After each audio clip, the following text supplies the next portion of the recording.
lagi dengan saya Budi Salamun, mahasiswa pasca sarjana Institut Setiami, Fakultas Administrasi, kelas AA97.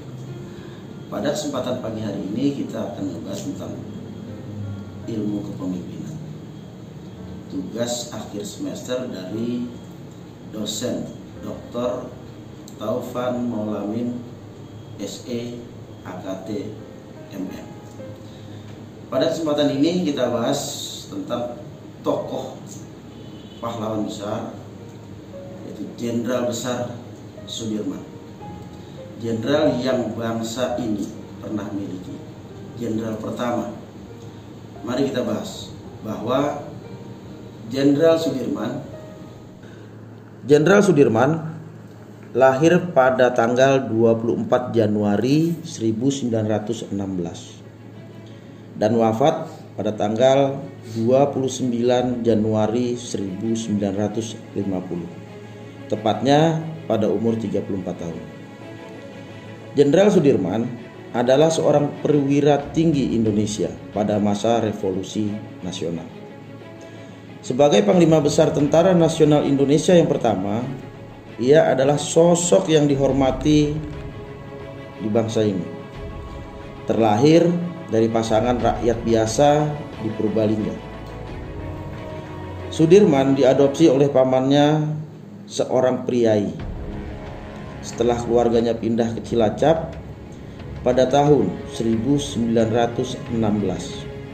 Sudirman tumbuh menjadi seorang siswa rajin dan sangat aktif dalam kegiatan ekstrakurikuler, termasuk mengikuti program kepanduan yang dijalankan oleh organisasi Islam Muhammadiyah. Pada saat di sekolah menengah, Sudirman mulai menunjukkan kemampuannya dalam memimpin dan berorganisasi. Beliau begitu dihormati oleh masyarakat karena ketaatannya pada Islam.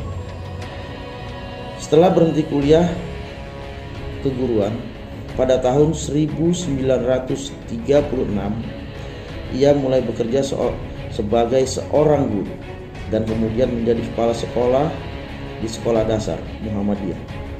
Ia juga aktif dalam kegiatan kemuhammadiyahan lainnya dan menjadi pemimpin kelompok pemuda Muhammadiyah pada tahun 1937 setelah Jepang menduduki Hindia Belanda pada 1942.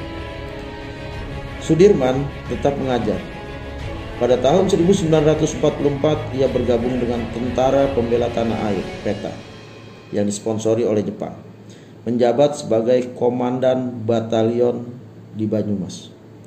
Selama menjabat, Sudirman bersama rekan-rekannya sesama prajurit melakukan pemberontakan, namun kemudian diasingkan ke Bogor. Pada pangkat Letnan Jenderal, saat kematian Jenderal Anumerta 1950, Tentara PETA di Banyumas Divisi 5, Tentara Keamanan Rakyat. Banyumas Pertempuran atau Perang Revolusi Nasional Indonesia setelah Indonesia proklamirkan kemerdekaan pada tanggal 17 Agustus 1945. Sudirman melarikan diri dari pusat penahanan, kemudian pergi ke Jakarta untuk bertemu dengan Presiden Soekarno. Ia ditugaskan untuk mengawasi proses penyerahan diri tentara Jepang di Banyumas. Yang dilakukannya setelah mendirikan divisi lokal Badan Keamanan Rakyat, pasukannya lalu dijadikan bagian dari Divisi 5 pada 20 Oktober oleh Panglima Sementara Urip Sumoharjo. Dan Sudirman bertanggung jawab atas divisi tersebut. Pada tanggal 12 November 1945, dalam sebuah pemilihan untuk menentukan Panglima Besar Tentara Keamanan Rakyat di Yogyakarta, Sudirman terpilih menjadi Panglima Besar, sedangkan Urip yang telah aktif di militer sebelum Sudirman lahir menjadi Kepala Staf. Menunggu pengangkatan Sudirman, memerintahkan serangan terhadap pasukan Inggris dan Belanda di Ambarawa. Pertemuan ini dan penarikan diri tentara Inggris menyebabkan semakin kuatnya dukungan rakyat terhadap Sudirman. Dan ia akhirnya diangkat sebagai Panglima Besar pada tanggal 18 Desember.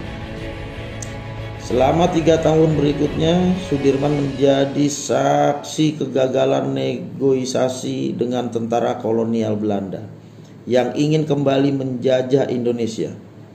Yang pertama adalah Perjanjian Linggarjati yang turut disusun oleh Sudirman, dan kemudian disusul dengan Perjanjian Renville yang menyebabkan Indonesia harus mengembalikan wilayah yang diambilnya dalam agresi militer 1 kepada Belanda dan penarikan 35.000 tentara Indonesia.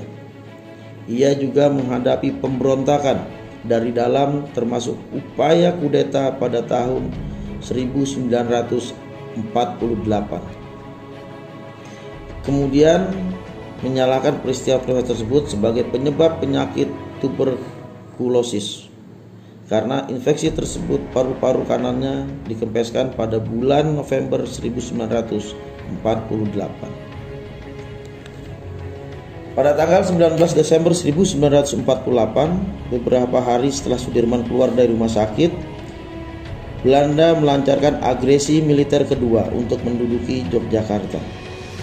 Pada saat pemimpin-pemimpin politik berlindung di Keraton Sultan, Sudirman beserta sekelompok kecil tentara dan dokter pribadinya melakukan perjalanan ke arah selatan dan mulai perlawanan gerilya selama 7 bulan. Awalnya mereka diikuti oleh pasukan Belanda, tetapi Sudirman dan pasukannya berhasil kabur dan mendirikan markas sementara di Sobo, di dekat Gunung Lawu. Dari tempat ini, ia mampu mengomandoi kegiatan militer di Pulau Jawa, termasuk serangan umum 1 Maret 1949 di Yogyakarta, yang memimpin oleh Letnan Kolonel Soeharto. Ketika Belanda mulai menarik diri, Sudirman dipanggil kembali ke Yogyakarta pada bulan Juli 1949. Meskipun ingin terus melanjutkan perlawanan terhadap pasukan Belanda, ia dilarang oleh Presiden Soekarno. Penyakit TBC yang diidapnya kambuh. Ia pensiun dan pindah ke Magelang. Sudirman wafat kurang lebih 1 bulan setelah Belanda mengakui kemerdekaan Indonesia. Ia dimakamkan di Makam Pahlawan Semaki, Yogyakarta. Kematian Sudirman menjadi duka bagi seluruh rakyat Indonesia. Bendera setengah tiang dikibarkan dan ribuan orang berkumpul untuk menyaksikan prosesi upacara pemakaman Sudirman, terus dihormati oleh rakyat Indonesia. Perlawanan gerilya ditetapkan sebagai sarana pengembangan esprit de corps bagi tentara Indonesia, dan rute gerilya sepanjang kurang lebih 100 km 62 mil yang ditempuhnya harus diikuti oleh taruna Indonesia sebelum lulus dari Akademi Militer. Sudirman ditampilkan dalam uang kertas rupiah keluaran 1968 yang namanya diabadikan menjadi sejumlah jalan, universitas, museum, dan monumen. Pada tanggal 10 Desember 1964, ia ditetapkan sebagai Pahlawan Nasional Republik Indonesia.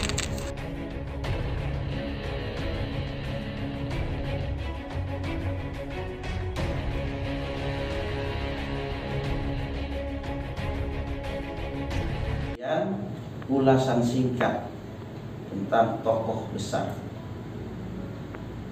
jenderal besar yang pernah dimiliki bangsa ini, Jenderal Sudirman. Semoga kelak ke depan kita bisa mencontoh cara kepemimpinan, kecerdasan, kecerdikan, dan kepiawaian beliau dalam memimpin. Semoga konten ini bermanfaat untuk bangsa dan negara, sebagai penerus bangsa. Akhir kata, saya Salam pamit undur diri. Wabillahi taufiq wal hidayah. Wassalamualaikum warahmatullahi wabarakatuh.